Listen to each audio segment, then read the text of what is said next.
time.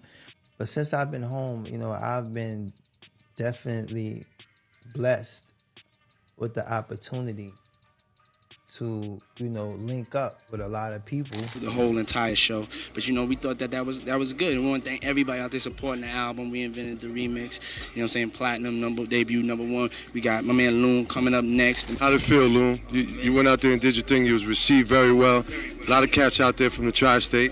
Yeah. I mean, it's my first summer jam, you know what I'm saying? And like being right next to one of the greatest entertainers, my man P. Diddy and Busta Rhymes. And well, Amir Junaid Muhaddith, better known by his stage name Loon, is one artist hoping to change the lyrics and message of rap following his own religious conversion. Loon was part of P. Diddy's Bad Boy Records. He accepted Islam in 2008 on a tour in Dubai. Loon is working his way out of my system, you know. Just happy to be, you know, accepting Islam and finding the peace of mind that I was always searching for in the music business. Diddy is already neck deep in his RICO case, and now the feds are bringing in Loon to help finish the job. Yeah, that Loon, the guy who was once Diddy's right hand on the mic and did nearly a decade in prison, found Islam and kept his mouth shut about the mess he walked away from. But now, Loon's silence might be over. According to federal sources, Loon is allegedly cooperating, not just behind closed doors, but possibly getting ready to leak public-facing evidence about what really went down inside Bad Boy. Not just the parties and shady contracts, but the whole criminal enterprise. Loon was there in the early 2000s at Bad Boy's height, and he's one of the few people still alive and conscious who saw the inside of Diddy's operation without being directly accused of anything himself. And let's be honest, Loon has every reason to cooperate. Diddy left him hanging when he got locked up, offered no support, and distanced himself fast. So if Loon's coming forward now, it's not about clout, it's about payback. So what does Loon know? What new info could he reveal about how Bad Boy was really run? And how does this fit into the bigger federal case against Diddy? Let's get into it. You being at the helm of that, we have to be examples. Dudes is out here pushing 50. Ain't no way in the world we should be out here carrying on like the young boys. So we're hearing that federal investigators have reached out to Loon in connection with the RICO case against Diddy. And insiders say Loon could be sitting on some seriously damaging intel. Sources close to the case are saying Loon may be cooperating quietly, not testifying, but allegedly being encouraged to share what he saw, who was involved, how things were structured, and most importantly, how Diddy protected the whole operation for so long. And this lines up with how RICO cases usually unfold. It's not about catching one guy in the act. It's about proving a pattern and intent. Top searches on Google. Why is Diddy being charged with RICO? So the Racketeering Act, also known as RICO, came about in 1970 and was really established to fight organized crime, but it's been morphed into prosecuting people in gangs, in legitimate businesses, etc. So how does this decades-old law apply to Combs's case? Prosecutors allege his business empire was also a criminal enterprise, making him millions and enabling decades of criminal activity. Basically, the government's got to prove that there was an enterprise. They then have to show that there was a pattern of activity. That pattern must include at least 2 predicate acts, related crimes committed by Combs and others within 10 years to prove a racketeering conspiracy. And that's where someone like Loon comes in, a guy who was in the room, who saw how the money moved, how the alleged victims were brought in, and how the silence was bought. And let's not forget that Loon ran for his life and found religion after escaping Bad Boy. So you know that whatever he witnessed there must have been way darker than usual shady record label business. Basically, I was inspired by individuals in my community who indulged in a lot of these negative activities as far as selling drugs, you know, robbing, stealing, even killing. And basically, this was my initial introduction to life as I knew it. You know, Harlem is not a very big place. So what happened to Loon at Bad Boy that made him find God and completely turn his back on the music industry? Loon, born Chauncey Hawkins, might be one of the most complicated figures to ever walk through the revolving door of Bad Boy Records. He was handpicked by Diddy to carry the label's torch into the 2000s, and he shot to fame with his laid-back delivery on hits like I Need a Girl, Part 1 and 2. And for a minute, he was the face of the Bad Boy brand's second win. But behind the flashy music videos and baller lifestyle, Loon's rise rise was short-lived. He quickly got swallowed by legal trouble, industry politics, and ultimately a prison sentence that would change his entire trajectory. Just a year after dropping his self-titled debut in 2003, Loon pulled a shocking move and ditched not just Bad Boy Records, but the entire music industry. But his attempt to disappear from the spotlight didn't last long. By 2011, Loon was back in headlines, this time in cuffs, facing serious federal conspiracy charges tied to an old DEA case alleging he moved illicit product across state lines. He was hit with a 14-year sentence, but from the beginning, the case never sat right with a lot of people. The details were murky, the evidence was thin, and Loon himself always claimed he got caught up by association, not direct action. But Loon also later talked about how that prison sentence was a blessing in disguise because even before he got caught up in the case, just spending time around Diddy and being part of the music business made him want to seek light. Felt like something was going to change in my life. I felt like something big was going to happen. But it's not the big we always expected. Like, yo, something big about to happen. It wasn't that kind of big. I just knew something was going to happen.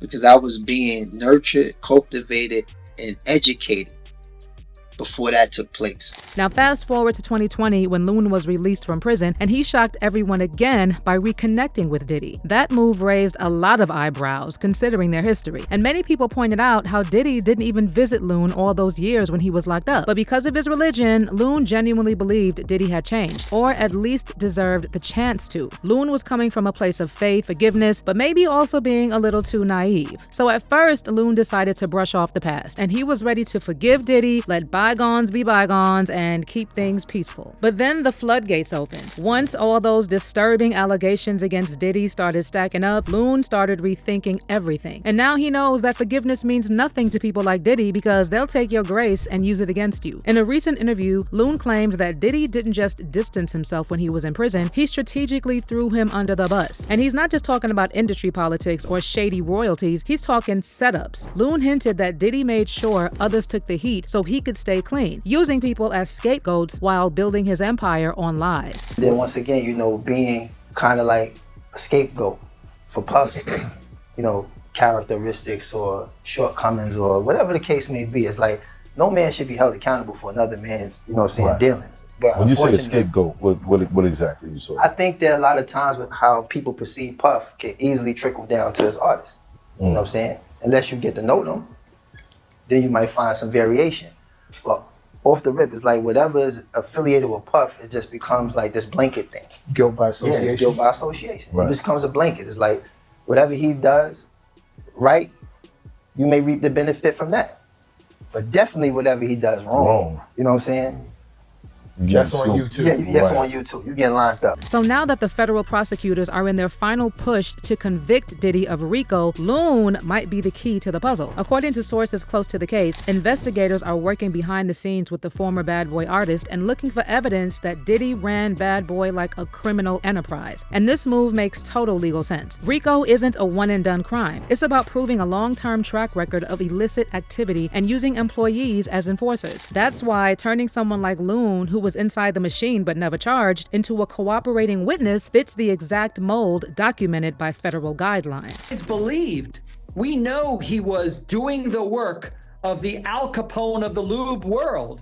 He was buying the, he was cleaning up the room. It puts Diddy at the top and him as one of the co-conspirators in the RICO. So now sources close to Loon are saying he won't be doing any podcast interview or airing Diddy's dirty laundry on social media, but he's allegedly quietly talking to the prosecutors, and he could have direct knowledge of how Diddy ran the whole operation. And legally, that puts Loon in the same class as other insiders who were granted immunity after cooperating, like hotel employees and staffers who confirmed the freak-offs, baby oil rituals, and intimidation schemes. But what's in it for Loon? Why would he agree to cooperate with the feds to help them convict Diddy and potentially sentence him to life in prison? Well, for Loon, this isn't just about settling old scores or getting revenge. Sources close to Loon say his real motivation runs deeper, and it's about doing what's morally right after years of silence. And this recent wave of disturbing allegations, especially those claiming Diddy was a devil worshiper performing occult rituals in the Bad Boy studio, shook Loon to his core.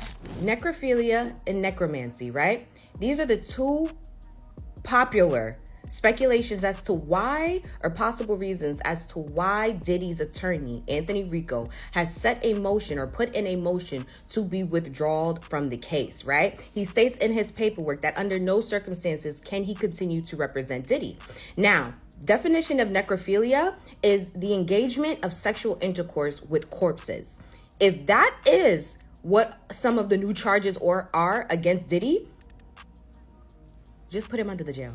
And for Loon, these stories about Diddy doing animal sacrifices and practicing black magic to stay out of trouble while he threw others under the bus hit a little too close to home. Diddy's bodyguard named Gene Deal, who used to bodyguard for him back in the day, as you can see in this picture in the background, straight up said Diddy is a demon. But dude is a demon, bro. Dude is a demon. I realized he was a demon at Shine trial. And I don't care what nobody say, man. And like, when people still talk and keep on talking, if that priest ever come out and he talking, if people keep talking, you'll find out that a lot of that Gene Deal has said has been the truth and nothing but the truth. I was there. I was there when that priest or whoever he was rubbed that stuff on his head, put his hand on top of him, told him to grab the bird out the cage, the white dove, and he threw the dove in the air, and the dove acted like he ain't have no wings and hit the fucking ground. Boom! That motherfucker started walking my way. I'm looking like this, bro. I'm like, and he just walked past me like he didn't even see me. We going to the same place. Now notice he mentioned a priest. Then he said something was rubbed on Diddy. Clearly that was oil. Because then he went into an animal, a dove, being thrown up in the air, and the dove was dead. These revelations forced Loon to confront the parts of the operation he had buried deep, the things he saw but never dared to expose. And insiders say Loon now feels a heavy responsibility to share the truth, almost as a form of spiritual cleansing. So what comes next? Well, Loon's potential cooperation could expose much more about Diddy's criminal enterprise than we heard from all those witnesses on the stand. Most people who testified so far weren't around Diddy in the 90s, when there was no social media and no cancel culture. Loon, however, has been there since day one, back when Diddy was at his most reckless. Now, whether Loon's revelations become the final nail in Bad Boy's coffin remains to be seen. But one thing's clear, this story is far from over. And when insiders like Loon decide to speak, the fallout will be huge. But let me know your thoughts on all this. What do you think about Loon finally speaking out? Do you think it's just about revenge? Or is there a more spiritual reason Loon wants to share what he witnessed at Bad Boy? Drop your comments below, and I'll catch you in this next video.